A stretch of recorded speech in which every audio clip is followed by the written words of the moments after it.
precioso día soleado con unas ligeras amenazas de lluvia, incluso advertencias de inundación en esta área del sureste, acá en la parte baja, tierras bajas, cercanas a la costa, aquí en el condado de Beaufort, Carolina del Sur, desde la ciudad de Town, Port Royal, la iglesia Casa del Rey. Hemos iniciado nuestro servicio y queríamos siempre compartirlo no solo con nuestros hermanos que están dentro de la sala de culto ya, sino también con nuestros hermanos que siguen esta transmisión en diferentes regiones y países del mundo. Tenemos allí a Canadá, los hermanos y sobre todo Marcel Turner, con quien tengo comunicación, Alemania también, nuestra hermana Mauricio Valenzuela, Italia, nuestro hermano Alex Guadamut, España, nuestro hermano José Arias, también aquí en los Estados Unidos, algunos otros están conectados. Estamos y todos contentos de poder reunirnos aquí y poder glorificar el nombre del Señor y poder compartir, por sobre todo, esta tarea que el Señor me ha puesto en mi mano de poder llevar la palabra, el mensaje bendito del Señor. Quiero hacer una oración rápidamente con los presentes y con ustedes que están conectándose ya, seguramente están entrando.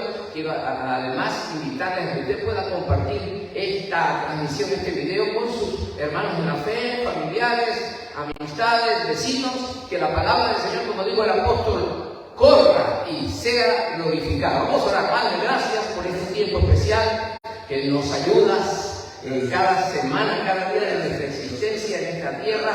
Tú eres el que te encargas de sostenernos, de fortalecernos, de guiarnos.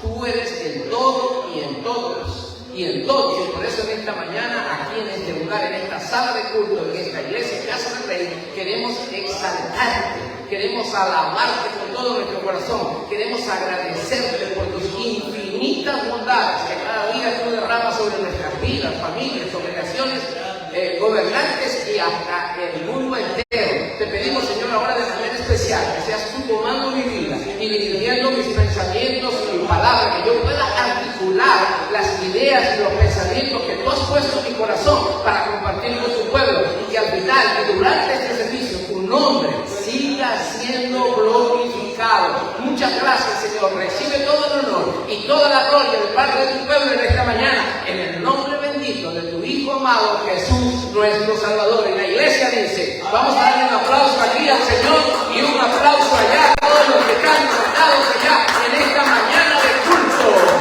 para nuestro bendito Salvador.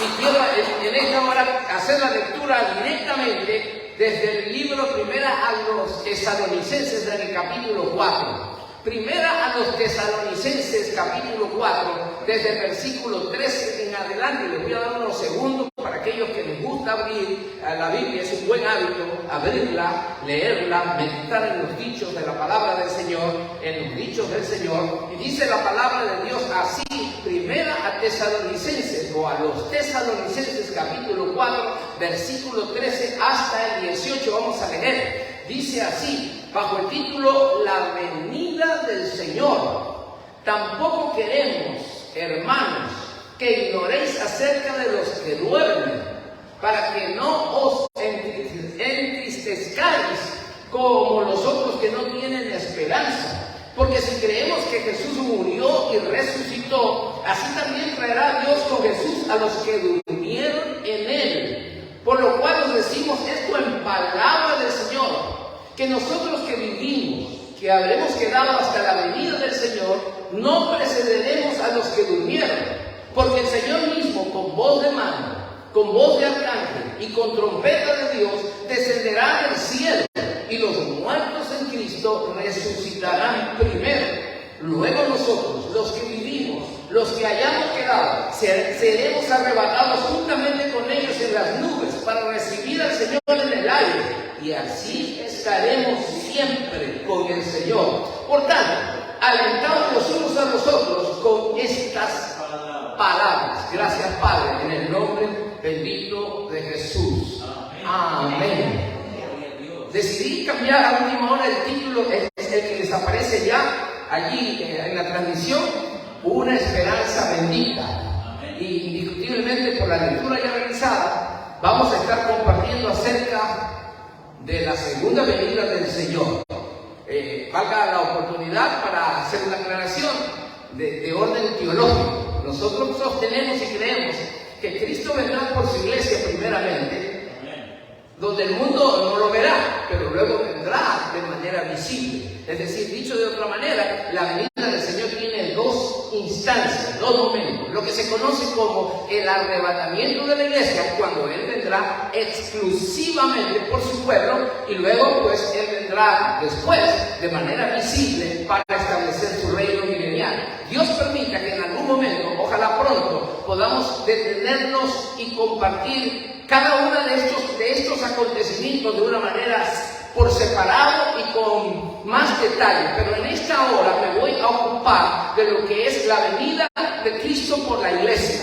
Amén. Y por eso le hemos titulado Una esperanza bendita. Amén. Bajo el tema un acontecimiento histórico que asegura la resurrección y reunión de los creyentes con Jesús en su venida, conocida también como parousia, es lo que significa la venida del Señor, para estar siempre con Él, para estar siempre con el Señor.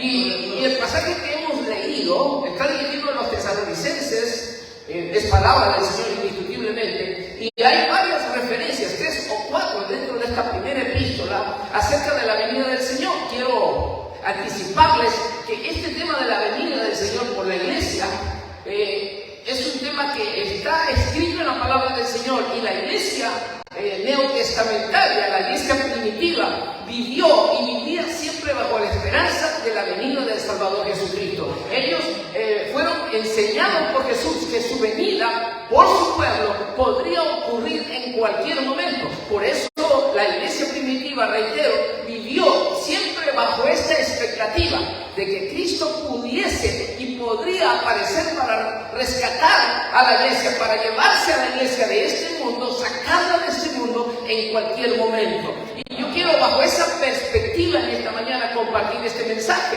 de la palabra del Señor. Primera Tesalonicenses capítulo 4 versículo 13 dice claramente: tampoco queremos, hermanos, que ignoréis acerca de los que duermen, para que no os entristezcáis como los otros que no tienen esperanza. Es claramente que Pablo está dirigiendo esta carta y esta porción de la Escritura en base a una inquietud que tenían los tesalonicenses. No sabemos si era la generalidad de la iglesia o algunos creyentes de manera particular estaban desconociendo, dicho de otra manera, ignoraban qué iría a suceder con aquellos creyentes fieles que habían muerto y todavía Cristo no había venido por ellos.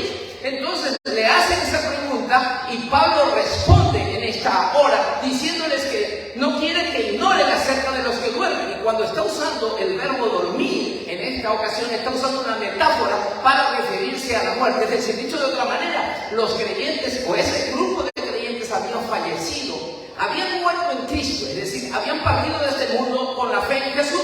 Pero el otro sector de la iglesia decía: bueno, cuando venga Cristo, ¿qué va a suceder con estos que murieron?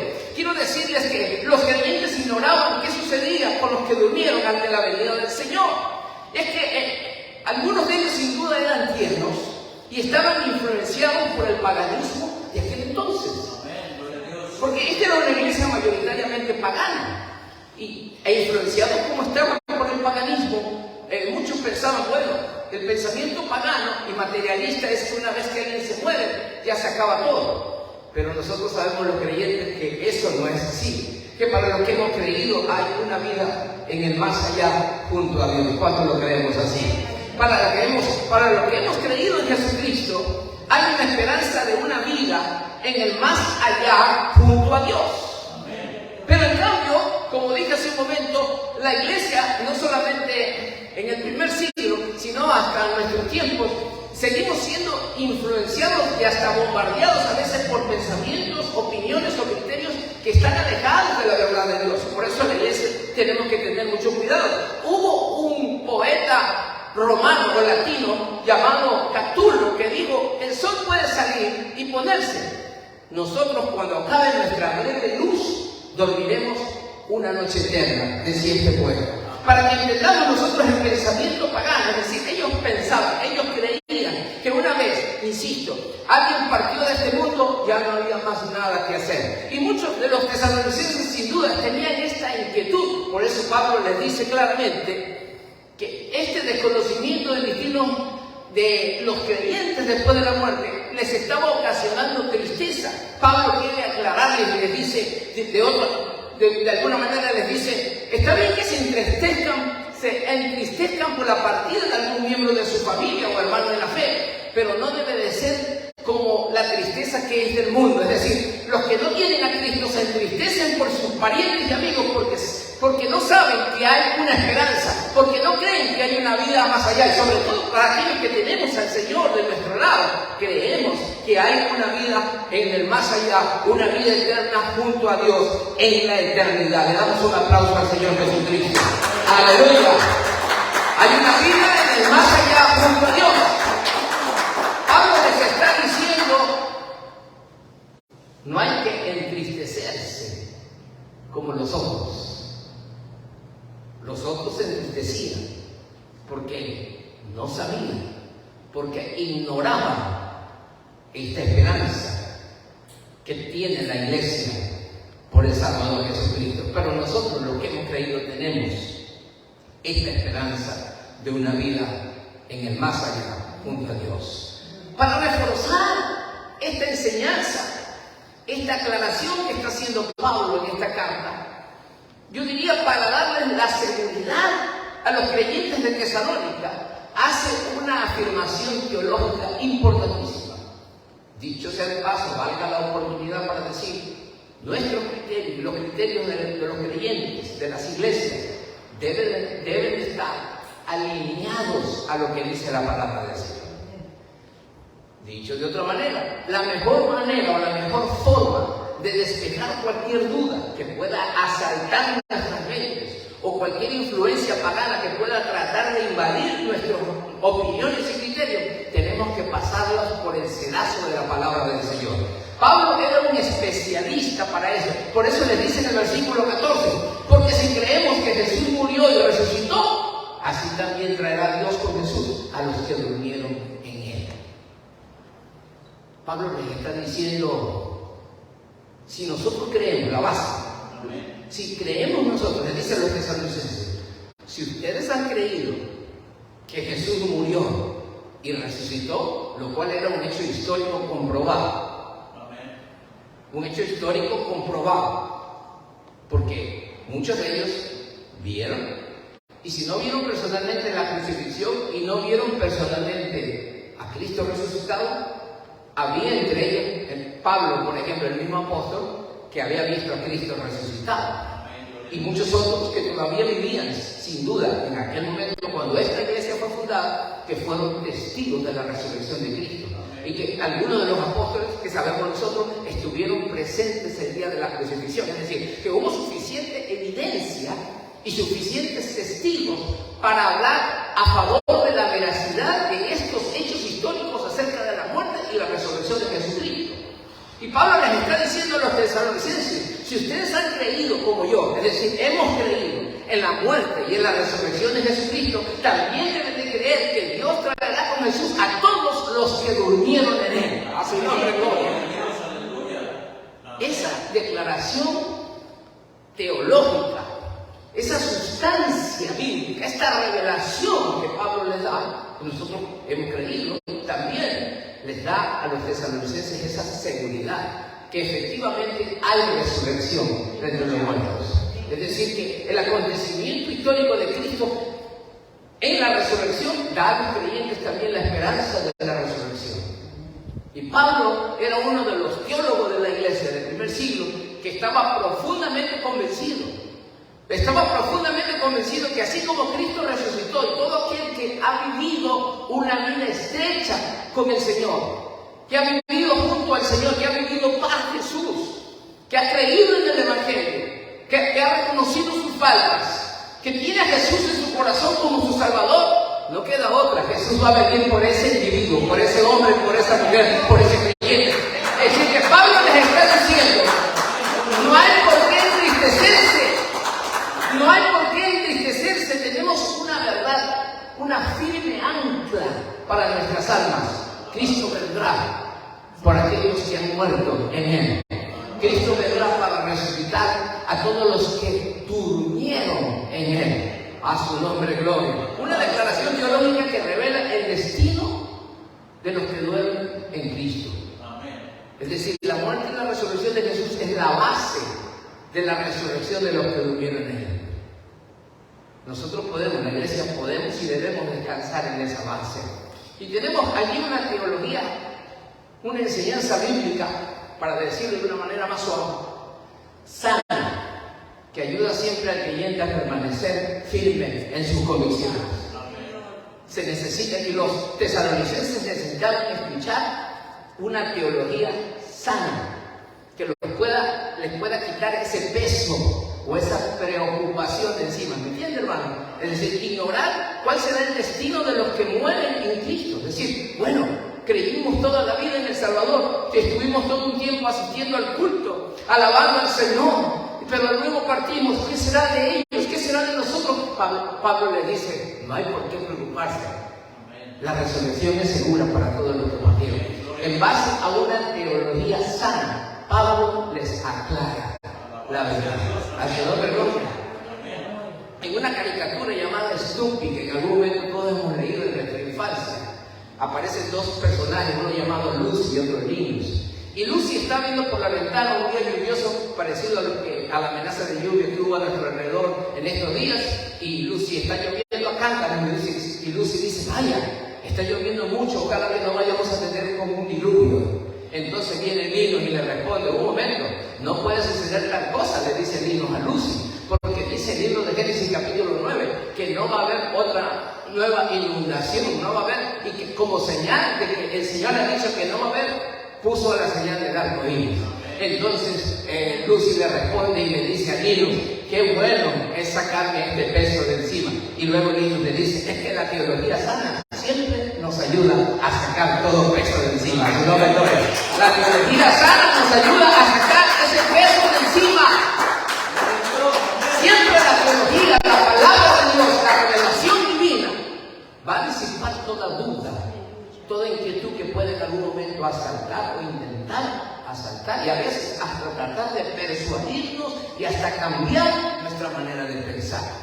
Hay detalles aquí acerca de esta reunión con el Señor, no tan solo para los que duermen en Él, porque Pablo se está refiriendo a los que cuando venga Jesús los encuentre ya en el sepulcro. Pero ¿qué tal para aquellos que estemos vivos? Dice Pablo. Y la esperanza es la misma para ambos. Es decir, que tanto muertos como vivos van a ser reunidos y vamos a ser reunidos con el Señor. Tanto muertos como vivos. La preocupación de los tesalonicenses, vuelvo a eso, era ¿qué pasará con los difuntos que creyeron? Y Pablo viene con esta teología sana y les dice, ustedes quizás pensaron que esos iban a ser los últimos, o que quizás ya no tienen esperanza. Resulta ser que en el plan divino los muertos en Cristo resucitarán primero. Los vivos tenían esa preocupación por sus hermanos, por sus familiares ya que habían partido. Y les dice, aunque ustedes están vivos, ustedes no van a preceder. Los muertos van a precederlos. Pero la buena noticia para los vivos es que también ustedes, les dice, van a ser levantados juntamente con ellos para recibir al Señor en el aire. Y les dice en el versículo 17, luego nosotros los que vivimos, los que hayamos quedado, seremos arrebatados juntamente con ellos en las nubes para recibir al Señor en el aire, y así estaremos siempre con el Señor. Y aprovecho para hablarles un poquito más acerca de esta venida, que también es la venida de Cristo en este aspecto, en esta fase también podríamos llamar, se la conoce o se la nombra también como traslado, porque es el traslado de la iglesia. El traslado, es decir, que Cristo viene para llevarse a la iglesia. Emocionante, ¿verdad? Es una esperanza que tenemos, y aprovecho para decir, como esta es una experiencia que nosotros no hemos vivido, es decir, en la vida en el más allá, ninguno de nosotros tiene una experiencia en eso, ¿verdad? se podría convertir en una doctrina que muchas veces se desconoce, que muchas veces no acapara el interés de la iglesia, porque como es una experiencia ajena a nuestra vida humana, en el aspecto biológico decimos, en el más allá, ¿cómo será? Y muchas veces inclusive nos podemos hacer preguntas que no tenemos respuestas todas en la Biblia para tantas preguntas, pero lo que necesitamos saber ya está escrito. Cristo vendrá por los que mueren en Cristo, por los que han muerto en Él, y también vendrá por los vivos en ese día glorioso. Y la palabra arrebatamiento, en lo que respecta al traslado, viene de un verbo que significa arrancar, agarrar. Es decir, que Cristo vendrá y literalmente va a sacar a la iglesia de esta tierra. Antes de que se inicie el periodo de la tribulación, que será un periodo de ira sobre esta tierra. Y los cristianos, los que hemos creído en el Señor, no estamos puestos para ira. Estamos puestos para ser salvos por la fe en Jesucristo y en Dios. Ambos grupos, los que han muerto en el Señor y los que vivan en el momento en que Cristo venga por su iglesia, ambos grupos seremos arrebatados. Gloria a Dios. Amén. Por el Señor. Y en ese arrebatamiento, nuestros cuerpos, los cuerpos de los creyentes, serán transformados.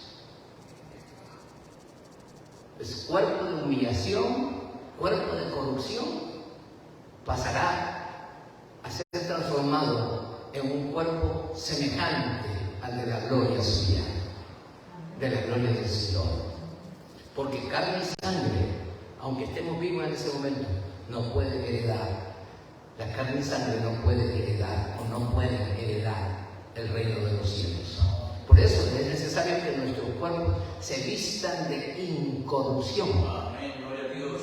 Y esto lo registra primero en los Corintios capítulo 15. Y esto será en un abrir y cerrar de ojos.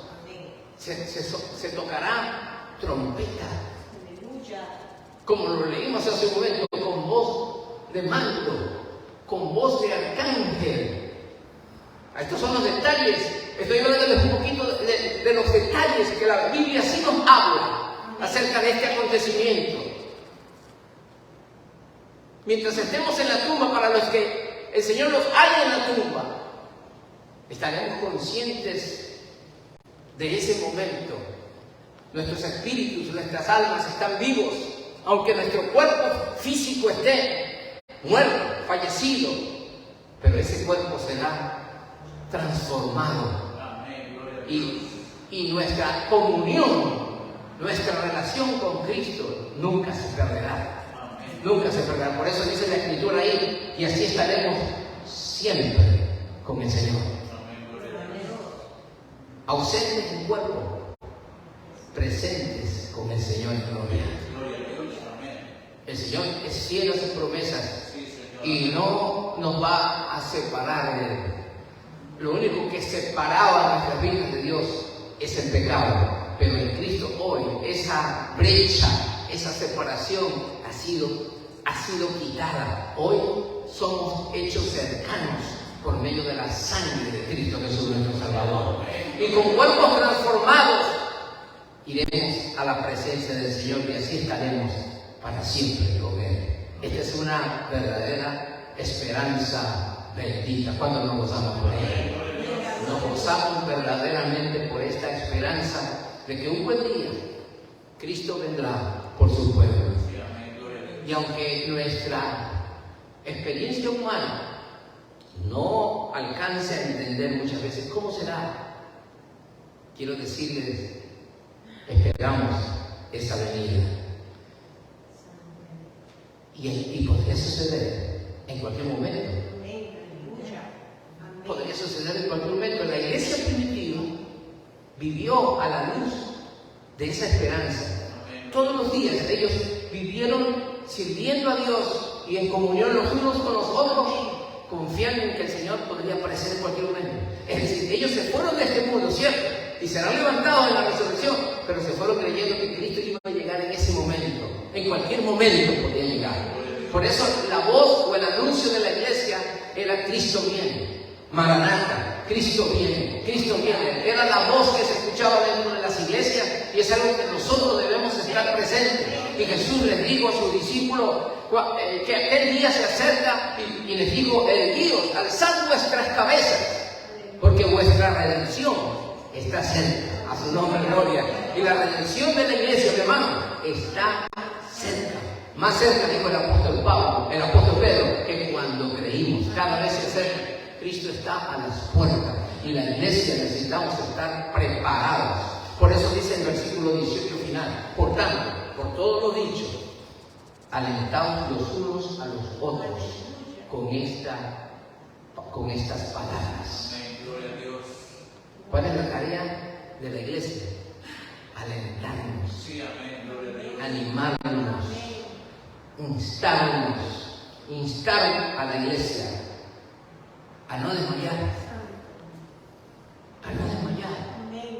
a hacer la tarea, a estar preparados. Si ya entendemos y conocemos lo que vendrá en el futuro, tenemos que prepararnos en el hoy, en el presente. Y Pablo está escribiendo: los vivos estaban preocupados por los muertos, y Pablo termina diciéndole a los vivos: los muertos están bien, pero ustedes tienen que prepararse. La muerte en Cristo, en otras palabras, no debe ser motivo de preocupación, porque si hemos muerto con Él, estamos seguros en las manos de Él. Pero ¿qué tal para los que estamos vivos? Los vivos sí tenemos que poner cuidado, que este evento futuro que se nos acerca nos encuentre en una buena posición con Él, nos encuentre en una vida agradable delante de Él, haciendo la tarea que Él nos encomendó, porque Él vendrá por su iglesia, Él vendrá para sacarnos de este mundo malo, para la gloria de su nombre. Vamos a ponernos en pie, vamos a orar, vamos a hacer esta oración ahora mismo, darle gracias al Señor. Alabado sea Dios, amén. Aleluya. Confiemos en Dios, y aún los que han partido en el Señor conocemos a muchos que vivieron la vida cristiana, estuvieron militando en la fe y partieron de este mundo en la fe. Ellos están seguros esperando la venida del Salvador. Durmieron en Él, porque el que muere en Cristo solo duerme. Amén, gloria a Dios, sí, amén. Solo duerme. Solo duerme como Lázaro. Solo duerme como Tabita.